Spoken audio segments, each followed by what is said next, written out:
Good morning, church family. It's a joy, as always, to worship with you. Today, I'm coming from San Luis Obispo, California. We end our sermon series, Love Your Neighbor, by turning to Acts 17, verses 22 to 29.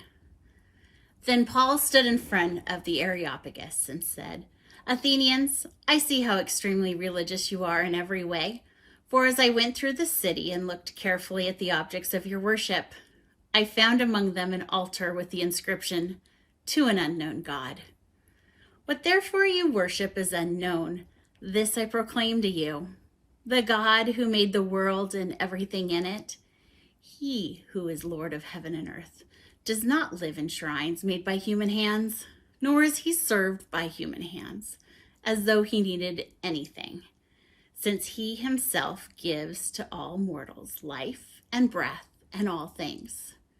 From one ancestor, he made all the nations to inhabit the whole earth, and he allotted the times of their existence and the boundaries of the places where they would live, so that they would search for God and perhaps grope for him and find him, though indeed he is not far from each one of us. For in him we live and move and have our being, as even some of our own poets have said, for we too are his offspring. Since we are God's offspring, we ought not to think about what the deity is like, gold or silver or stone, an image formed by the art and imagination of mortals. Holy words for God's people.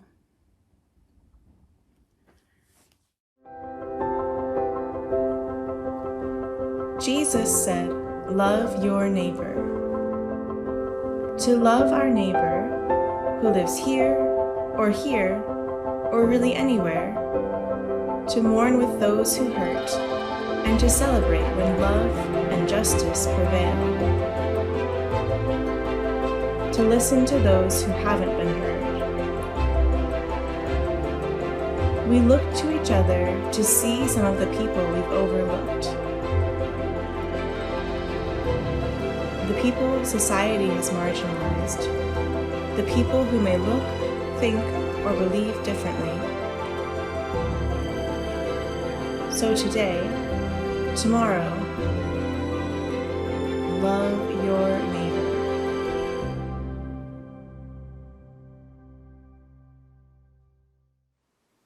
Let's pray together.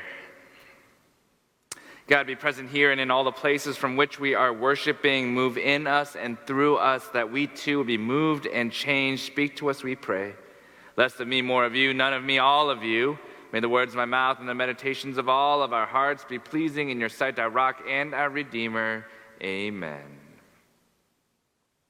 You know, this summer we are navigating this sermon series called Love Your Neighbor, where we're listening to the powerful stories and testimonies of people in our community who are loving their neighbor, who are putting love into action, who are living out their love as expressions of their faith as we try to bring into the community those we often leave out, those we often keep out. We've been trying to highlight people who are partnering alongside what God is already doing. And our hope is that as we hear these stories, we too would be challenged to go and do likewise. And so we've had such great conversations this series with Alex Watkinson, who shared our hopes and dreams of loving neighbor through sustainable and equitable agriculture as a means of justice.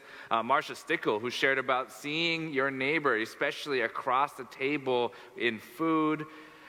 Jim O'Farrell, who shared about loving neighbor through shelter and the idea that building houses could lead to building homes of abundance and love and community. Betsy Geib shared and encouraged us to see and love our community members with disabilities. And Alan Leslie reminded us the power of creating spaces, listening for and listening to one another, where people can feel and experience love. Today we close our series by looking at the topic of interfaith. So in our text this morning, we find that the Apostle Paul is waiting in Athens for Silas and Timothy to join him. Together as a team, they've been traveling across the region preaching the good news almost exclusively to Jews with varied levels of success. But here now in Athens, Paul is waiting for them to arrive. And Athens, you might remember, is a key city in the Roman Empire. It plays predominantly in ancient literature as a site of beauty and prestige, and it served as a hub for business and ideas and arts and culture. But this text is not really about Athens. This text is really about Paul. You see, if you read the verses immediately before our text, Paul is distressed in Athens, in the city of idols, and Paul starts doing debates with everyone. He argues in the synagogues with Jews and other devout persons. He is in the marketplace every day with those who happen to be there. He argues so much, he babbles so much, he's so interesting and so intriguing to the people in Athens that the elite council brings him before them just to hear what he has to say. Remember, Paul is a devout Jew. He, like the other disciples, they wrestle with this identity. Throughout Acts, we see conversations and debates over who is and who isn't, who is clean and who isn't. And even though they are preaching the gospel of Jesus Christ, even though they are following this new way, they are Jewish nonetheless. He is Jewish nonetheless. And it's in that identity. He is a Jew in a Gentile world, a Jew in Athens, a different world, an unclean world, a world he is forbidden to touch and take in. But in this world, he doesn't turn away from them. He doesn't turn away from the other, even as they are idolaters of a God different than his God. Instead, he turns toward them, and his message is simple. God is not far. The God who created us all also desires you. Read again with me verses 26 and 27. It says, "From one ancestor, God made all nations to inhabit the earth, and God allotted the times of their existence and the boundaries of the places where they would live so that they would search for God and perhaps grope for him and find him, though indeed he is not far from each one of us." See, what Paul does is not rebuke the Athenians for their faith. He doesn't dismiss their faith as wrong. He doesn't look down on them for their faith. Instead, he turns towards them.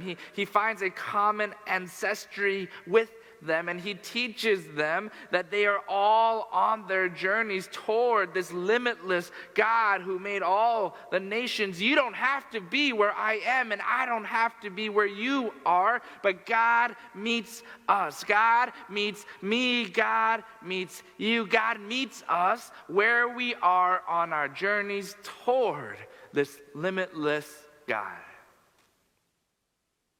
If only this could be the prominent message of the church in today's context. The God who created us all also desires you.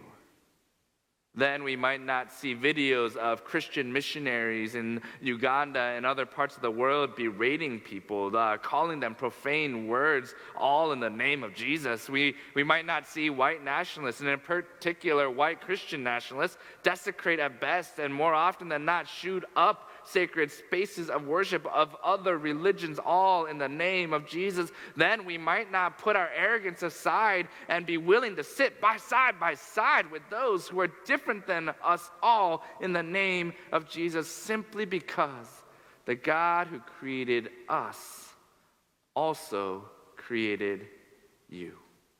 The God who created us also desires you.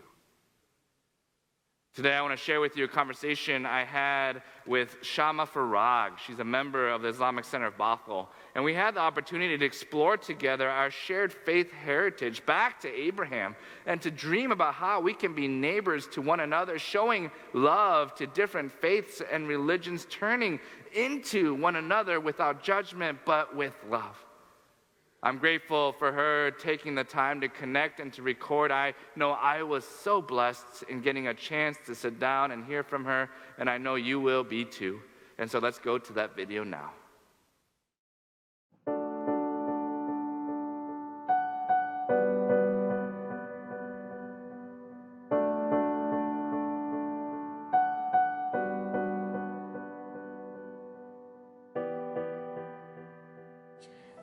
My name is Shema Farag. I'm originally from Egypt.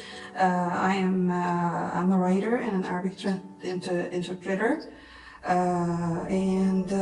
That's it. Yeah, and you live in this area?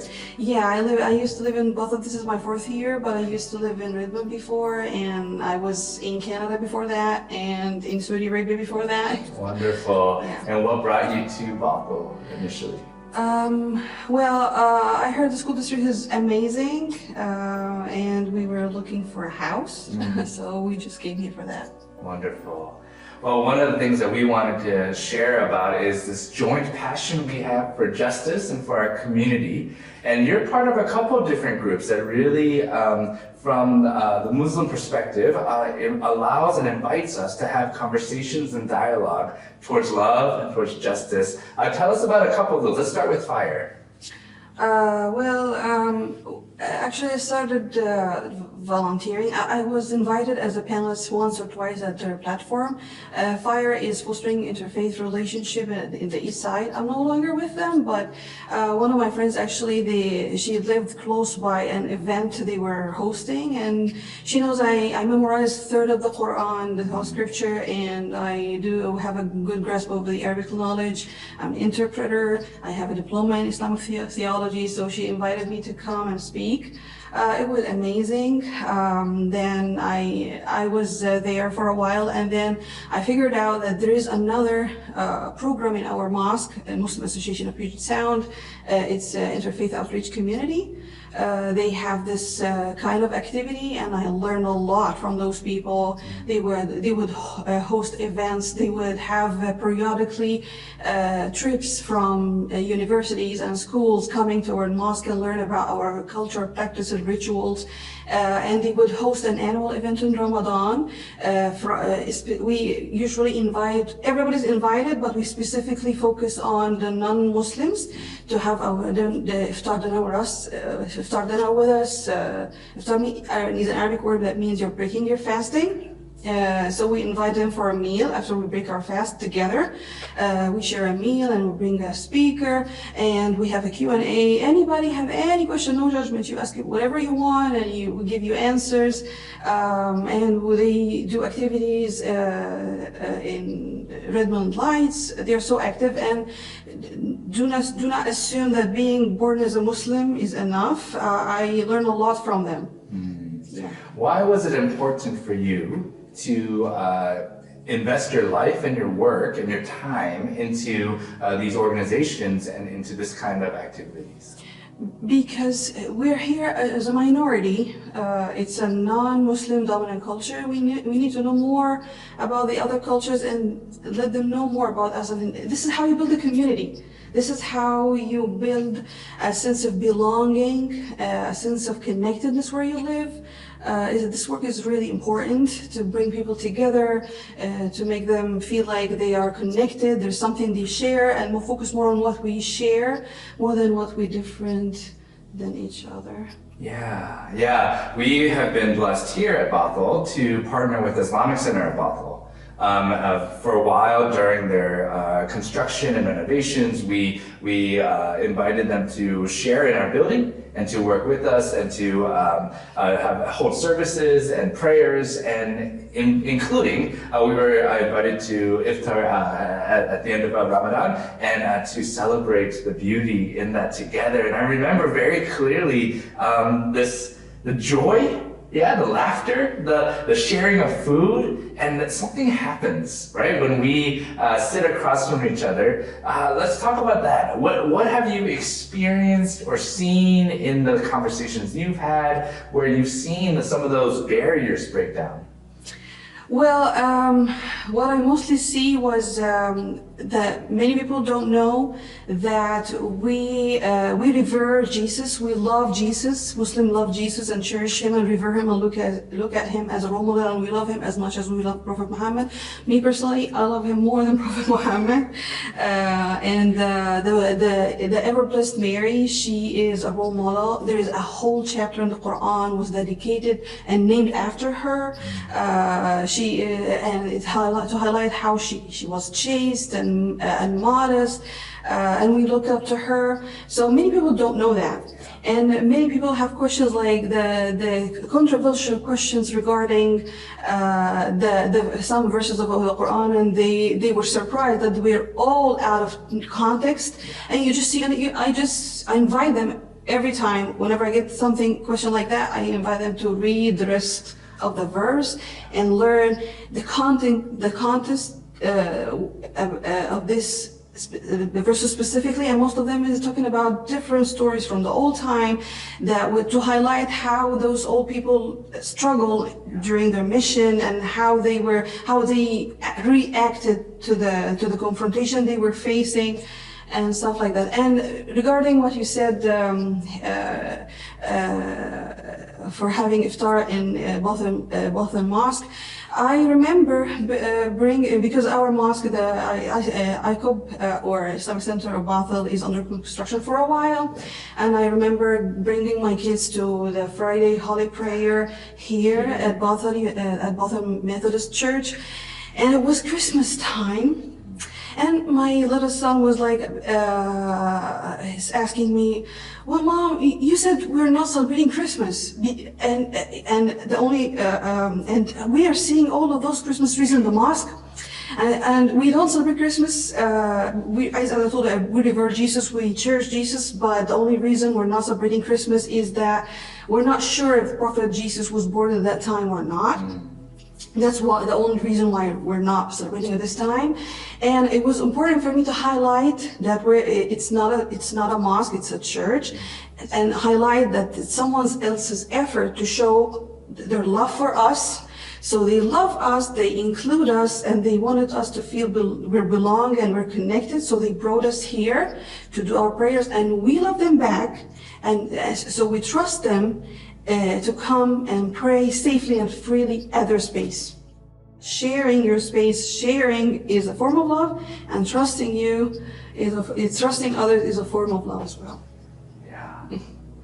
There's something beautiful about recognizing difference, because I think so often when we are encountering people or cultures or customs or religions that are different than what we understand, we approach it from a place of fear and distrust, and we say, well, they must be believing something different, and we need to keep them out. And I think what I'm hearing you share is that even in our difference, we're able to celebrate the beauty of us coming together, sharing in our stories, sharing in our traditions, and sharing in the food even, so that we can build community together. You know, as you mentioned, right, and even the idea of love your neighbor. Let me take a moment and reflect on the love your neighbor thing, or the sentence. So love your neighbor, it's not God asking us to be kind or be nice to the other. It's God asking us to take an extra step and show our kindness out of respect and love, not out of sympathy. Right. And this is a huge difference between those. And let me explain how I see love. So let's just say you're expecting a baby. What do you do? First, you will learn how to raise the baby well and you will learn how to be a good parent, how to dedicate a time and space in your property and your time and your life for that baby. And then eventually you get attached. When the baby comes, you're attached to the baby, and you be observant and so vigilant for every step of the way, and you will be like, what makes them so observant of what makes them happy, what makes them sad, what upsets them, what brings them joy, and eventually you become so protective when something threatening is around them, and you will be defensive when someone says something hurting or hurtful to them, and you will be their best advocate and forever ally. So this is what love means to me, and this is so aligning with the core Islamic values of seeing the other with respect and reaching out and being kind to the other out of respect, and love and not out of sympathy. I remember one of the stories of the Prophet Muhammad, peace be upon him. He was a brilliant speaker. He was eloquent and everything. And he wasn't given a speech. He was in the middle of the session. And one of his grandsons was actually having a speech delays and stuttering like a lot. And he interrupted the session. And everybody was looking at the kid with sympathy, and they would turn with their face away so they would hide the awkwardness of the situation. He would spend minutes to explain one sentence, and it was getting awkward and awkward. But the Prophet smiled. He didn't interrupt the kid. He let him finish, and after the kid finished, he bring him close, pat him on the shoulder, hug him in affirmation, and said, and looked everybody in the eye and said, you know what? He inherited this stuttering from his uncle Prophet Moses.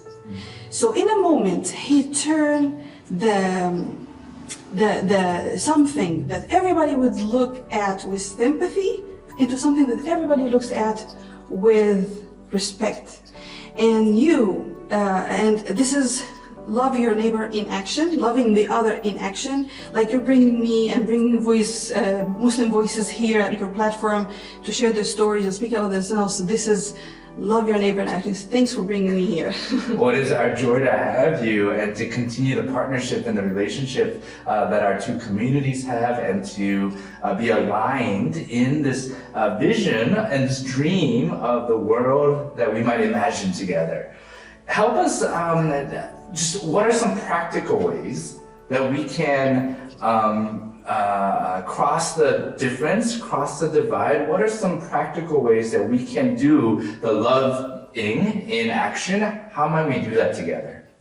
Well, I believe one of the practical ways that we're actually doing at in the Muslim Association of Puget Sound MAPS is getting people together through culture and art. The mosque have started this initiative, the MAPS MCOC, or the MAPS Many Cultures One Community, like 2012. We will highlight local artists from all backgrounds. They don't have to be Muslims, by the way. We hosted Arabic calligraphy classes for everyone. We hosted Islamic geometry classes. We hosted photography classes, movie screening, documentary screening. Even we hosted cultural and festivals. Once we hosted an event was in University of Washington. There's another event was in the zoo, in the public library a couple of times, in schools. We did one at Kokeni Elementary. It was amazing. And by the way, the founder of this program is Dr. Rania Husseini. She is a professor at the University of Washington, and the coach and the chair of the program, current chair of the program is Amani Khudair. She is at the Art and Culture Committee at the Redmond City Council. And I'm glad to see all of those Muslim voices they are amplified and heard finally. And even like Brother Rami and everybody is here. It's amazing to see Muslim voices in authority sharing our voices, get us heard by the community. It's really important work. And I would invite you to come and share your arts with us, share your culture with us at MAPS MCOC. Since the pandemic has started, we launched mask drive. We would sew masks and then it's distributed along the facilities and hospitals. We launched Share Your Story to introduce the local community members to the rest of the community. We launched a storytelling series where everybody from every background would come and do a read aloud and puppets and so stuff like that. So this is, you put your love in action. Yeah. And it sounds like it's a celebration It is. of our cultures, of our differences, recognizing that the holy and sacred in you is also the holy and sacred in me. And as we are together as siblings in this very hectic and busy world, we can still dream together of how we might dream of this world of love at the end of the day. Yes, absolutely. Absolutely, I agree with you. And it's amazing to show. I studied creative writing at the Wesleyan University, and they always tell us, you show more than you tell. And I see this is embodied in your initiative, the Love Your Neighbor initiative, and I'm so grateful to be here and be heard. Thank you.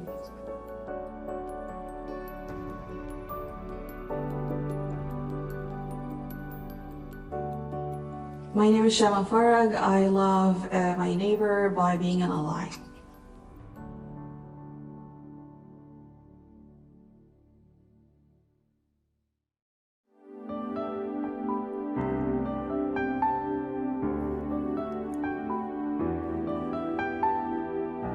I lift my eyes up to the hills. This my morning song, where my strength comes from. I lift my eyes up to the hills. This my evening song, where my help comes from.